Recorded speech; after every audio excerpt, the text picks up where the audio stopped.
A nova corrida espacial será com energia nuclear, não com foguetes. A NASA compete com China e Rússia para construir a primeira usina nuclear compacta na Lua até 2030. Não se trata só de energia, mas de controle, sobrevivência e garantir o futuro da humanidade no espaço. No episódio de hoje do The Infographics Show, estamos analisando o plano da NASA de construir um reator nuclear na Lua. Se você quiser sobreviver na Lua, não pode simplesmente levar alguns painéis solares e achar que está tudo certo. Esse é um dos principais motivos pelos quais a NASA está tentando colocar um reator nuclear na superfície lunar até 2030. Mas não se engane, o plano envolve ciência e poder global. O dia lunar difere muito do terrestre. Um ciclo lunar dura cerca de 27,3 dias terrestres, com 14 dias de luz solar intensa e 14 dias de escuridão total. Essas 2 semanas de noite são um fator decisivo para a energia solar. Nem os painéis solares mais avançados com baterias potentes armazenam energia suficiente para manter sistemas de suporte à vida, laboratórios e máquinas pesadas funcionando por muito tempo. Basicamente, a energia nuclear não é apenas preferida, mas uma inevitabilidade para tornar uma base lunar viável. E é aí que entra o sistema de energia de fissão de superfície da NASA, um pequeno, mas poderoso reator nuclear projetado para gerar pelo menos 40 kW de energia contínua. Isso equivale a abastecer cerca de 33 casas americanas médias, mas ainda é pouco frente aos 2 a 3 megawatts de uma turbina eólica terrestre comum. Na instalação de uma usina na Lua, tamanho compacto e confiabilidade são essenciais, pontos fortes do sistema de energia de fissão de superfície. Teoricamente, nenhum reator desse tipo foi realmente construído. Só foi demonstrado que poderia funcionar na teoria. Isso não é só engenharia, é uma disputa geopolítica. Em maio de 2025, China e Rússia anunciaram planos para construir uma estação nuclear automatizada na Lua até 2035. Isso coloca os Estados Unidos da América em uma corrida arriscada para garantir presença no futuro energético da Lua. Sean Duffy, administrador interino da NASA sob Donald Trump, enviou carta urgente à agência afirmando ser crucial agir rápido para garantir a liderança dos Estados Unidos da América nessa tecnologia crítica. A NASA precisará pedir propostas de empresas privadas para projetar, construir e lançar um reator de 100 kW até 2030.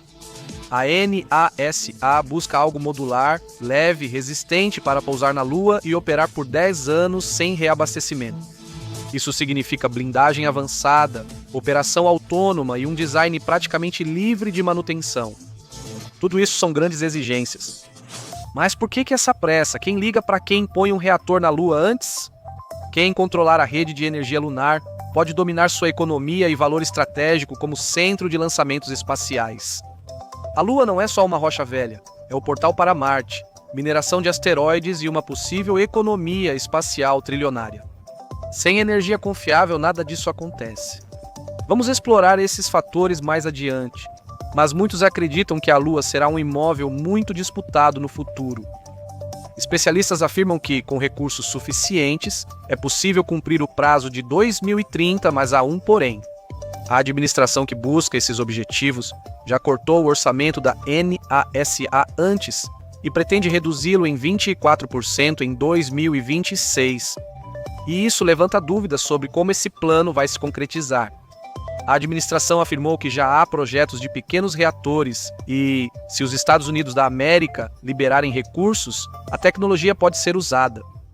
Quais os desafios específicos que os Estados Unidos enfrentam ao planejar um reator nuclear na Lua até 2030?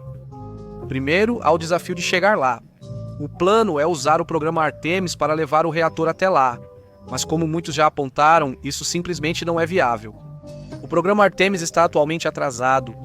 A missão Artemis 3, que levará humanos de volta à Lua, está prevista para 2027, mas enfrenta atrasos, falta de verba e contratempos. Sem voos frequentes de carga e tripulados, qualquer projeto de reator já nasce inviável. Mesmo com os foguetes prontos, ainda há o desafio do que lançar, pois enviar um reator nuclear ao espaço é bem diferente de comprar uma televisão pela Amazon. Muitos se preocupam em liberar material radioativo na atmosfera. Se o foguete explodir, partículas radioativas podem cair sobre o planeta abaixo. Isso teria consequências ambientais e políticas graves. Além disso, o lado geopolítico da missão pode ser prejudicial. Alguns cientistas alertaram que parece que estamos voltando à antiga corrida espacial contra a União Soviética.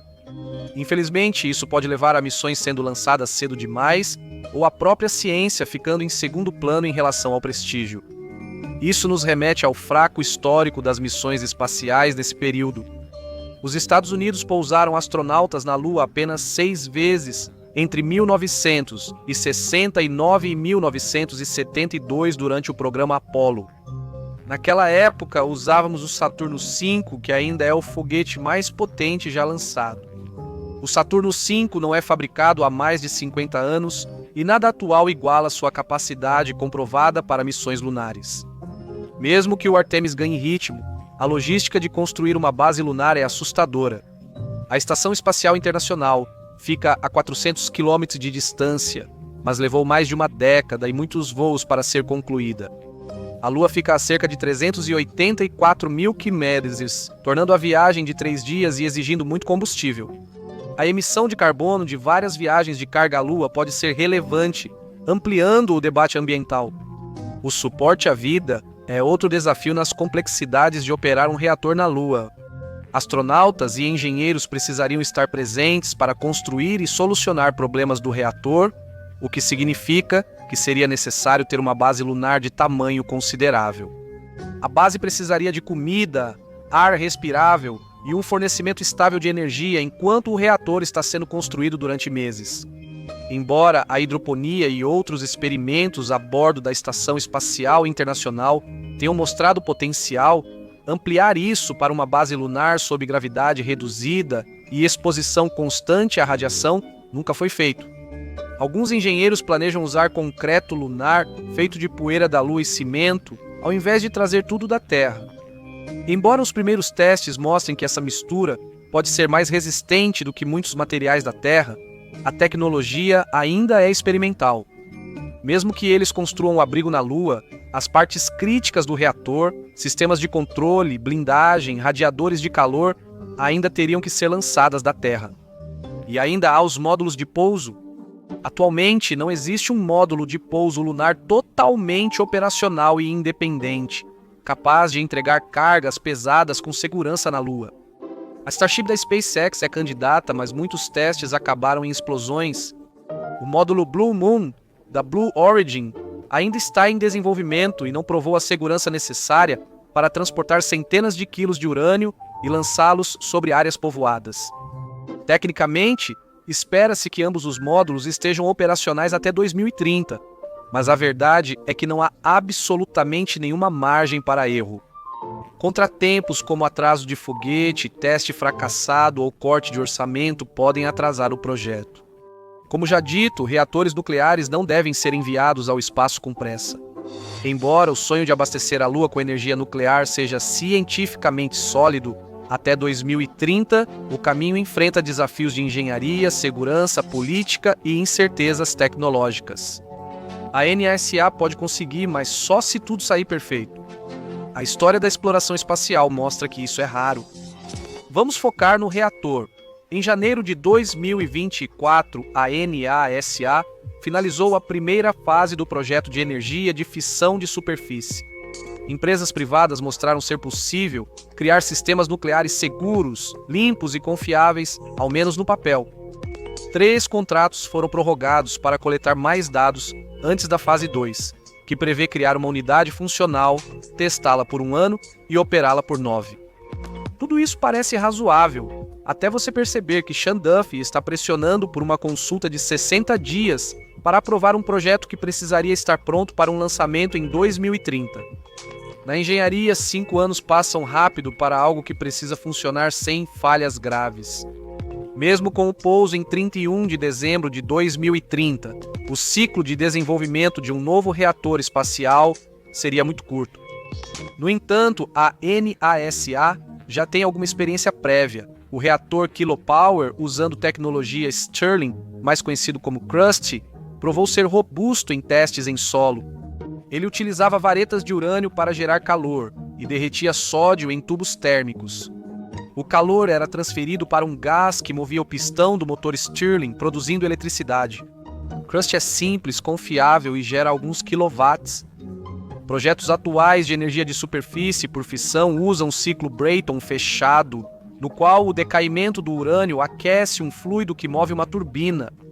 O problema é que esses sistemas ainda desperdiçam calor. O objetivo agora é reduzir a perda de calor e aumentar a eficiência, mas mais potência traz mais complexidade. E é aqui que as coisas ficam ainda mais loucas. Duffy não está mais pedindo 40 kW como nas propostas originais. Ele quer 100 kW, um aumento de 150% nas especificações iniciais, sem mais tempo de desenvolvimento. Além disso, há o problema do peso. A NASA queria que o reator não passasse de 13.000 libras para caber em um veículo de lançamento padrão. No espaço, massa custa dinheiro, mas massa eleva os custos de lançamento e o reator deve resistir ao pouso na Lua. O resfriamento é um desafio ainda maior, já que na Terra reatores usam bilhões de litros de água para dissipar calor. A Lua não tem oceanos nem rios. Claro, há gelo em crateras profundas, mas quanto existe e quão fácil é minerar ainda é um mistério. Reatores espaciais são menores, facilitando o resfriamento, mas isso ainda é um desafio crítico. Sem resfriamento, perde eficiência e pode derreter. Crust evitou isso usando o resfriamento passivo. O calor da decomposição do urânio derrete o sódio nos tubos, dissipando o calor sem bombas ou partes móveis. Funciona para alguns quilowatts, mas ia aumentar para 100? Isso pode exigir mais sódio ou novos fluidos de resfriamento. Se o material tiver que vir da Terra, isso torna o reator mais pesado, aumentando os custos de lançamento. Se for preciso trazer da Lua, talvez seja necessário construir instalações de mineração e processamento antes mesmo de fornecer energia à base. Cada escolha de design precisa ser definida, testada, qualificada para o espaço e pronta para voar em apenas 5 anos. São 5 anos para inventar, ampliar, certificar e entregar uma máquina única. Precisa funcionar perfeitamente em um dos ambientes mais hostis da história. Se depender de um único equipamento para a sobrevivência da base lunar, você provavelmente não vai querer se apressar. Vamos aprofundar os verdadeiros motivos do governo dos Estados Unidos querer instalar um reator nuclear na Lua. Quando a NASA fala em pôr um reator na Lua, o público entende energia limpa e avanço científico. Mas por trás dos comunicados à imprensa existe uma realidade bem diferente. Não é só fornecer energia para habitats, mas também garantir território, influência e definir regras da nova fronteira. Um reator de 100 kW pode fazer muito mais do que apenas manter as luzes acesas em um habitat lunar. Ele permitiria que veículos exploradores viajassem milhares de quilômetros sem recarga. Ele poderia operar sistemas de suporte à vida para sempre. E ele poderia até ajudar a gerar hidrogênio e oxigênio líquidos a partir do gelo lunar para abastecer missões para Marte e além. Uma vez que esse tipo de infraestrutura exista, uma presença humana permanente se torna não apenas possível, mas inevitável. E com a permanência, vem o território. Os acordos Artemis, assinados em 2020 por 8 nações, permitem criar zonas de segurança em torno de operações na Lua. Essas zonas existem para proteger equipamentos e garantir segurança. Como alguns disseram, isso soa como: somos donos desse pedaço da Lua e vocês não podem se aproximar. E é aí que a geopolítica entra em cena. Segundo o político, o administrador interino da NASA, Sean Duffy, alertou várias vezes que China e Rússia podem usar as mesmas regras para dividir as melhores áreas. As próprias palavras de Duffy vão ainda mais longe. Ele quer que os Estados Unidos reivindiquem, aspas, a melhor parte da Lua. Para ele, melhor é uma área específica perto do Polo Sul lunar, onde crateras sombreadas podem conter grandes depósitos de gelo de água. O gelo de água pode virar combustível de foguete ao ser separado em hidrogênio e oxigênio. Quem controlar esse combustível pode dominar viagens interplanetárias, criando um posto de reabastecimento lunar para missões a Marte e além. Por isso a fala de Duffy: temos gelo e luz solar lá. Queremos chegar primeiro e reivindicar para a América. Não é só ciência, é domínio estratégico. A região do Polo Sul também possui outra vantagem. Partes de suas cristas recebem luz solar quase constante, ideal para painéis solares. As crateras mais ricas estão sempre na sombra, onde a energia solar não serve, por isso reatores nucleares são a solução ideal. Eles permitem que astronautas, robôs e perfuratrizes operem onde o Sol literalmente nunca brilha, trazendo independência energética para o terreno mais rico em recursos da Lua. Há uma questão legal. O Tratado do Espaço Exterior de 1967 proíbe qualquer país de possuir terras no espaço. Porém, as zonas de segurança abrem brecha. Com um reator nuclear na superfície, é legal restringir o acesso ao redor por segurança. Isso significa que, sem violar tecnicamente o tratado, você pode estabelecer uma zona de controle de fato. Quem chegar primeiro escolhe onde e o tamanho das zonas. Então, sim, o reator da NASA será sobre energia, mas também será sobre reivindicar território antes que os rivais possam, garantindo o controle dos recursos mais valiosos da Lua e consolidando os Estados Unidos como a principal potência na primeira economia fora da Terra do Sistema Solar. Com a discussão sobre voltar à Lua para instalar reator nuclear e zonas de exclusão, vale pensar no uso de uma futura base lunar. Uma base lunar permanente seria o primeiro posto de abastecimento e oficina interplanetária, indo além da simples sobrevivência na Lua. Lançada da Terra é muito caro. Custa cerca de $10 mil por libra para enviar material à órbita a partir do poço gravitacional profundo do nosso planeta. A gravidade da Lua é só 16,5% da Terra, então foguetes decolando de lá usam bem menos combustível para sair ao espaço profundo. E isso abre a porta para uma mudança revolucionária na estratégia de exploração. Em vez de construir e abastecer naves para o espaço profundo na Terra, poderíamos montá-las na Lua, lançar de lá e economizar bilhões. A sonda Lunar Reconnaissance Orbiter da NASA detectou cerca de 600 milhões de toneladas de gelo em crateras sombreadas perto dos polos da Lua. Como dissemos, essa água pode ser separada em hidrogênio e oxigênio, os mesmos propelentes de alguns dos foguetes mais potentes já feitos. Uma planta de processamento grande permitiria à base lunar produzir milhares de toneladas de propelente por ano, tornando-se o centro de reabastecimento do sistema solar interno. A partir daí, Marte se torna um alvo muito mais fácil. Uma espaçonave reabastecida na Lua pode chegar a Marte em 6 a 10 meses, conforme a janela de lançamento, sem o peso extra de combustível do lançamento da Terra. E não para em Marte. A mesma infraestrutura pode enviar missões ao cinturão de asteroides com trilhões de dólares em matérias-primas ou às luas geladas de Júpiter e Saturno. Pense na base lunar como um pit stop no espaço. Poderia servir para reparar naves, trocar tripulações, reabastecer e lançar missões caras demais para sair da Terra. Se a humanidade quiser enviar uma nave geracional ou sonda avançada para outro sistema estelar, a Lua pode ser o ponto de partida mais lógico. Não só permitiria a montagem de enormes naves espaciais que jamais sobreviveriam ao lançamento a partir da Terra, como também reduziria custos e riscos a níveis que tornam o impossível possível. Uma base lunar serve como plataforma estável para telescópios e sensores distante da atmosfera e interferências terrestres. Imagine radiotelescópios no lado oculto da Lua, protegidos de sinais humanos e capazes de estudar o universo primitivo em comprimentos de onda bloqueados pelo ruído de rádio da Terra. Isso poderia revolucionar a astronomia da mesma forma que o telescópio espacial Hubble transformou nossa visão do espaço nos anos 1990. Não vamos ignorar as implicações militares e geopolíticas. Mesmo que o Tratado do Espaço Exterior de 1967 proíba armas de destruição em massa no espaço, uma presença permanente na Lua significa plataformas de vigilância, centros de comunicação e locais de lançamento de resposta rápida que poderiam ser posicionados a 384 mil quilômetros da Terra, bem fora do alcance convencional. Quem dominar essa infraestrutura controlará as rotas espaciais críticas nas próximas décadas. E há o turismo.